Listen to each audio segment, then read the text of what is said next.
Welcome to episode 7 of podcast You Are Not Alone, Queen.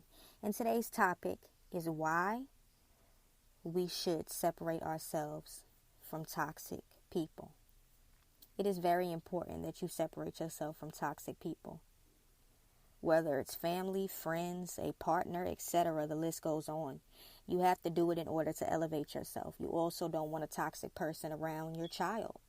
If you're a parent, you don't want a toxic person around your child because you want your child to be around positive energy and positive people that are going to push you forward and not push you backwards. Sometimes it's hard, but it's for the greater good. You don't want a person around you that is going to trigger your anxieties or emotions. A lot of times people will get mad because they feel like, you're thinking that you're better than them.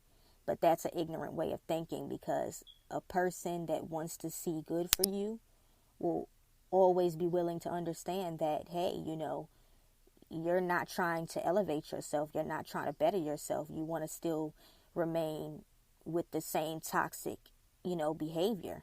So, I understand that you're trying to do better for yourself. So that person will understand that. If that person is not willing to understand that, then that person is not for you. We want to, be on the right path.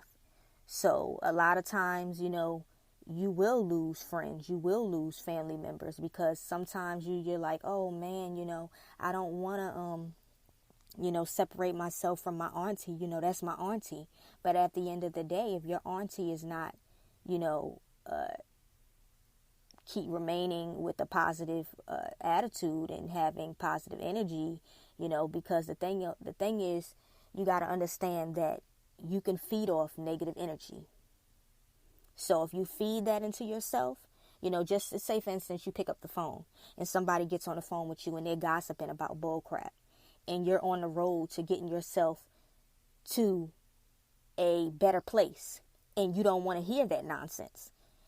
You don't have to be directly in front of that person. That person can be on a phone with you, and that negative energy can trigger you. It can trigger your emotions, and it can mess with your anxieties. And that's just what the mind does. So that's why you want to make sure that you're not feeding yourself with negative energy, and you want to get away from toxic people that are no good for you. And especially, like I said, when you're a parent, your child sees that. And your child will pick those traits up because of the simple fact that you weren't wise enough to say, hey, let me leave this person alone. You don't want to do that to your child. So a lot of times we do have to leave certain people alone, only for the greater good, because we do want to elevate ourselves and do better for ourselves. So if you know better, you're going to do better. Tune in to episode 8. The podcast you just heard was made using Anchor. Ever thought about making your own podcast? Anchor makes it really easy for anyone to get started. It's a one-stop shop for recording, hosting, and distributing podcasts. Best of all, it's 100% free. Sign up now at anchor.fm/new. That's anchor.fm/new to get started.